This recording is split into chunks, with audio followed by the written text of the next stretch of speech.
Welcome to this episode of the Morning Tea Marketing Missus, where we offer valuable tips to help small business owners and sole traders improve their online presence and communicate more effectively to reach a larger audience. The hosts, as usual, are Narelle Gaddy. Narelle is an accredited accessibility auditor. There's myself, Janine Vosper, and I help people remove limiting beliefs by being able to communicate more effectively. Kate Smith is our graphic designer.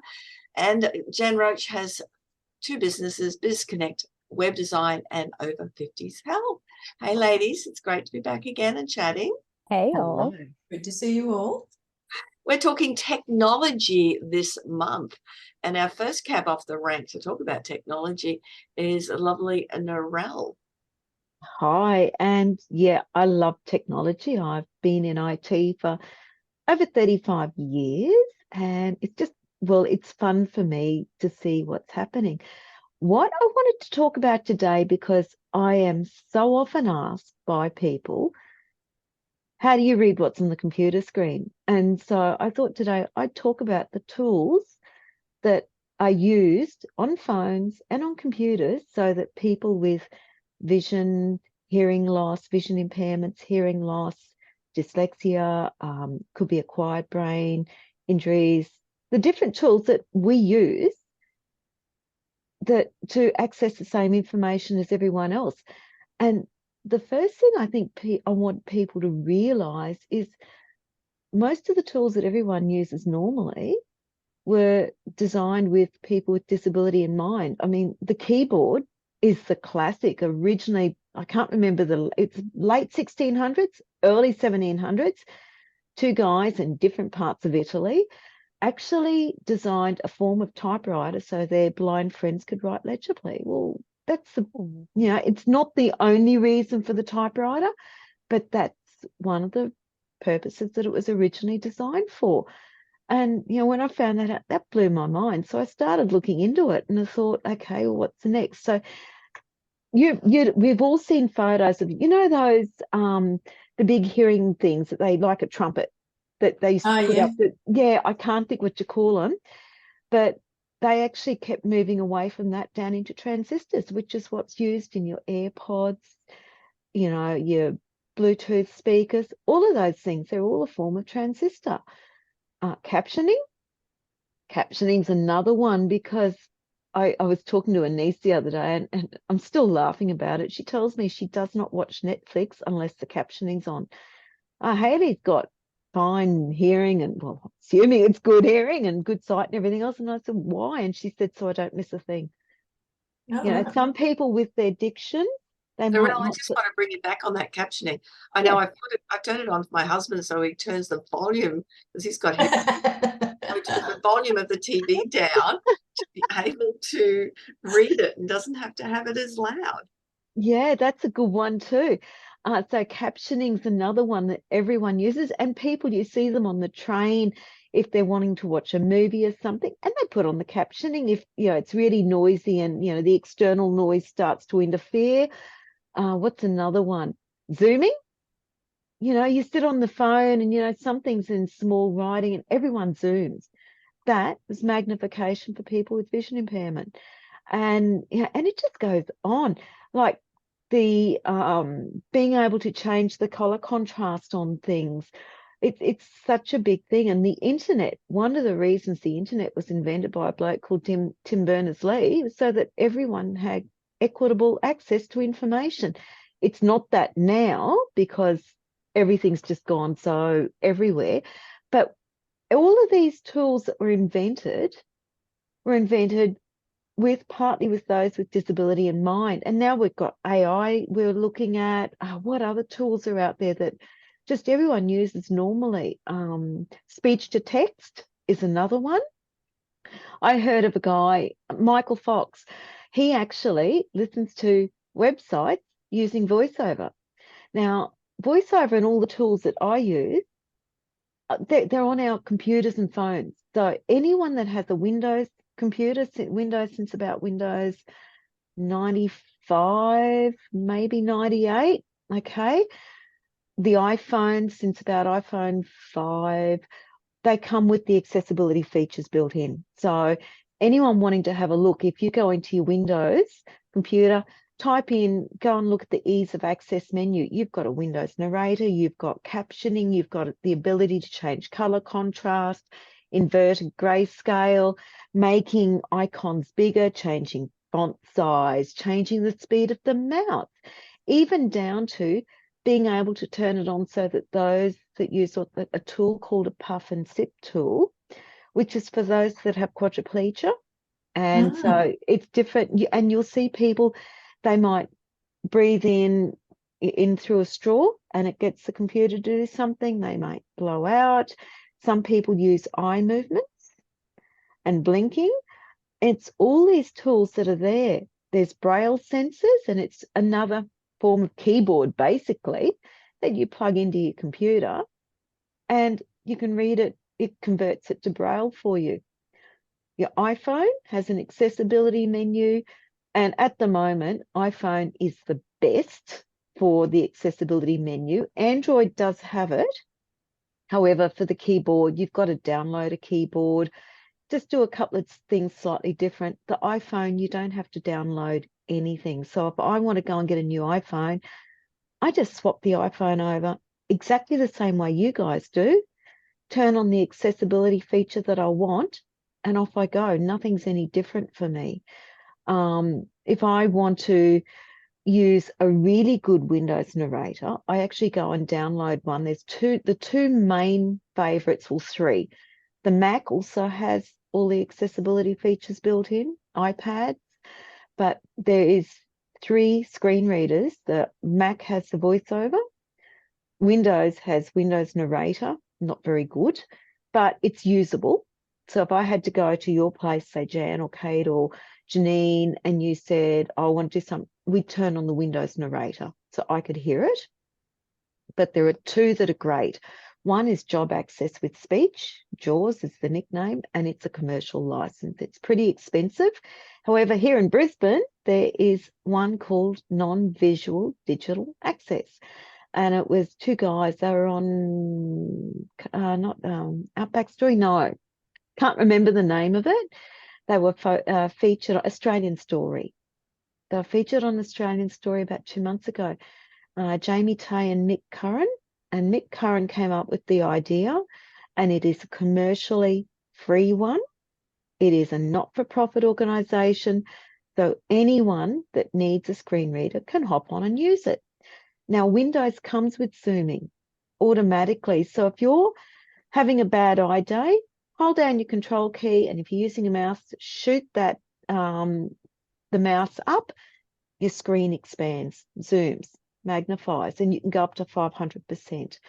You can hold your control key down and hit the plus button. It does exactly the same thing. Minus button brings it back down in magnification. Obviously, you can change the size of your font. So when I was losing my sight, I just kept changing the size of the font I needed on my computer. And then I would put a big tail on the mouse, so I always knew where the mouse was. Then I could change the color of the mouse.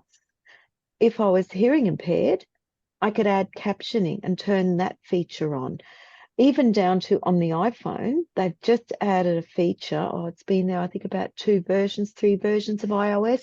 It tries to work out what the graphic is that I'm looking at. And it might say, in this case, 4 women sitting, talking. And it has a go at guessing it. It's not accurate, but it's there. Even down to... So it's, sorry, Narelle, so it's not Yeah. actually reading the alt text or description, it's actually looking at the image and trying to read it itself. If you have that function turned on. I don't, because it's not accurate, and I'd rather rely, if I've got to, I turn it on. Yeah. But mostly I don't, because the alt text, everyone should be using alt text for their graphics. Yeah. But, if someone's colorblind, there's even settings in the Windows and the phones that you can say, yeah, I'm red, green, colorblind, my worst is red, and you can go and change your the look of your display so it caters for it.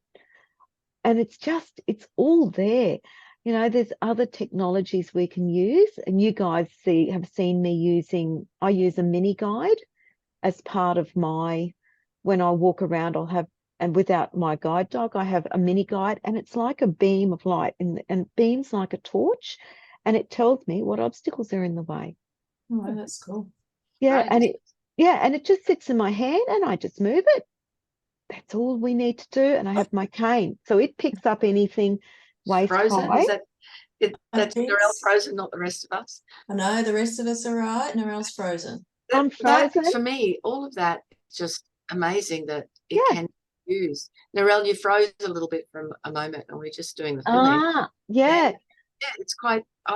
There's so much available, and it's a Yeah. matter of finding out if you've got. Where can people find the information? Not downloaded access, but find information about what they Okay. might need personally. Okay, so if you're vision impaired, normally, like when I started losing my sight, I got sent to guide dogs, and they have occupational therapists that talk to you about it. And then there is also for me, there were mentors that said, oh, you're doing this. Okay, then these are the tools that you can use. So right now for me, I've got to learn how to get around with GPS, because I've lost all that ability to recognize a building or read a street sign. So I'm using GPS, and I use, and they said, oh no, a couple of friends said, no, there's an app called Blind Square, use them. But if I want to go into a shop and read a can, there's apps that read the barcodes. So we're actually taught and we're told about the apps through mentorship, through the organizations. You hop onto Facebook pages, and it's the same for, say, someone that has a hearing impairment. They will be taught about the apps. You can go on and you can Google the app, the apps that you may need. It's amazing stuff that's out there. So that's why when I see people put plugins, the overlay plugins on their websites and things, I always say remove it. They won't get used. It's a waste of money, because we use it all the time. Our phones, our computers are set up for us to access it.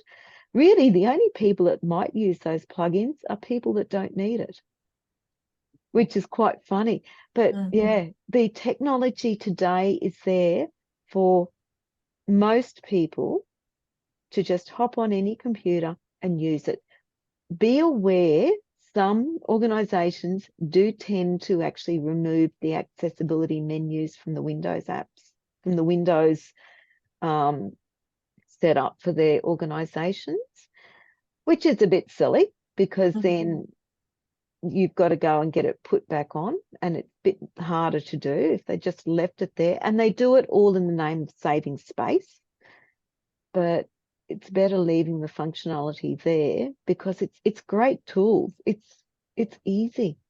Yeah. And we can do anything we want. And the only trick to using any of it is, if you're going to learn voiceover, spend some time. There is an actual practice menu on the voiceover on iPhones, because it's one tap does something, two taps does something else, swipe this way does something, swipe that way does something else. And it's just a learned skill that we do, but all the apps are there. It's just people don't That's know. amazing. I'm just wondering though, if you're visually impaired, they're telling you to tap once to swipe left, right. So you've got to have your finger on the right spot in the first place. No, You don't. Oh, really? no, you don't. Yeah, I'll show you next time we're together how I use my voiceover. Okay. But if I want to move down the screen, I just flick to the right and it just moves it down the screen. If I want to move up to the screen, I flick to the left and it tells me what I'm on. So as soon as I find what I'm on, I just tap twice and that acts as enter. Oh, that's great. Yeah, it's all there. The only thing it can't do is actually there is an app that will tell us what the colors are. So there's even an app that will not that comes on our phones and things. You've got to download it, but it will tell you what the colors are. That's amazing, isn't it? It is amazing stuff. People that can't hear, I don't know whether there's an Auslan converter. I would love to know that. I've not found that one out. Auslan is Australian Sign Language. So that those with hearing impairment, there's 138 sign languages in the world. Okay. And they're like every other language. They all have their nuances. 138 different sign languages. Yeah. Yeah, wow. Oh, that's Yeah. all. Yeah, doesn't that make it Yeah. a bit awkward? I know my It would be neighbour, great if there was one. but my neighbour is deaf and he works from home a lot on the phone, which is a really interesting concept. So when the phone rings, he actually works for the society, I think one of the not-for-profits, and so the phone rings and there's lights that flash with it Yeah. as well when it rings, Okay. Yep. and then everything is subtitled, what people are saying as he's having the conversation with them, and then his is subtitled as well because he's often speaking with people with that are deaf or have a hearing impairment. And if you knock at the front door, their alarm system is their dog. So that helps. But do you know the iPhone can be set up that if a baby cries, the person gets an alarm. That's how people that are deaf manage that. Yeah. Oh, wow. It's amazing, isn't it? It's amazing stuff. Yeah. And it's just, I have an aunt, or had, my aunt's dead now. And I mean, her oldest son, Stuart, 75, 76. So what we're talking World War II when Stuart was born? Early 40s, 41, 42, something like that. And my aunt had, I can't remember whether it was rheumatic fever or scarlet fever or one of those, and she lost most of her sight. Now, her and my uncle lived out bush. She had to sew all the kids' clothes herself. She had to still do all the cooking, everything. And Auntie Vera did it without any technology. She had a tiny bit of sight and she just managed it. And it blows my mind how she did it. Where for me, I want to cook, I hop on my Thermomix, my iPhone reads out the Thermomix screen and I do the cooking. That's so Very cool. It is. But my aunt, how did she do it with a wood stove? And it would have been a treadle sewing machine. Yeah, sounds dangerous. Yeah. But they say that when you even a sighted person looks at something, your brain makes up a huge percentage of what you see. Yeah. So maybe her brain just was able to fill in enough gaps that, I mean, you tell me, Narelle, can that happen at times? Well, yeah, the visual cortex sits up here. Okay. And because for me, all the signals that I get now are very blurred signals. I remember when my kids were younger and when this started happening to me, my kids would start swearing because, I'd say, I'd catch them doing the wrong thing and I'd say, right, into your room. This is the stage where the boys were my size. And I thought, no, I need to cool down and then I'll come up with something unique. So I love to come up with unique punishment. And I'd send them to their room. And I'd hear them swearing up the hall and I'd just say, I heard that. That's a double punishment. And you'd hear them going up the hall, hate that mum can't see anymore because now her hearing's better. And I thought, oh, this is so much fun. And of course, and then I'd just double the punishment. Don't swear in my house. Oh, that's cool. They should know who they're messing with, huh? Oh, I think as a parent, you build in that extra ability to hear as well, don't you? Yeah. Mind you, my boys did work out that I couldn't see what's on their computer screens. So when I thought they were doing their homework, so what we ended up doing is my husband used to get them, because he'd be doing something and he used to get them facing a window with their computers and he could see what they were up to on the computers. So he knew just by looking at the window what they were doing, and they never twigged what he was up to for a long time. And then as soon as they started twigging, they'd start moving around the table to the other side, and we worked out pretty quick. So then he had to start walking behind them. But because I couldn't see those things. No. But, It's you just do it differently, don't you? Yeah. Oh, look, there's so much in what you've said that's given us food for thought, and I'm sure that people are going to look at their computers and look at the accessibility and their phones accessibility component. Any questions for Narelle? I'm thinking of 100 questions, but we're out of time. So we've something that we will, cover in future conversations as well. Really interesting. Yeah, thanks for that, Narelle. Oh, I love it. I love playing with those toys. Yeah, They're fun, aren't they? And for those that are normally hearing me speak, this is not my normal voice. I've been doing a whole lot of presenting in the last couple of weeks. So it's all caught up with me. But that is another episode of the Morning Tea Marketing. This is our conversation that we love to get together and share our expertise, and hopefully there's something that you've taken away today. I'm sure with what Narelle had to say, there's plenty that you'll be able to take away and apply. Remember to check us out on YouTube, subscribe to the YouTube channel, and share our information far and wide. We look forward to seeing your comments on YouTube and that you following us. Bye-bye for now. Bye-bye.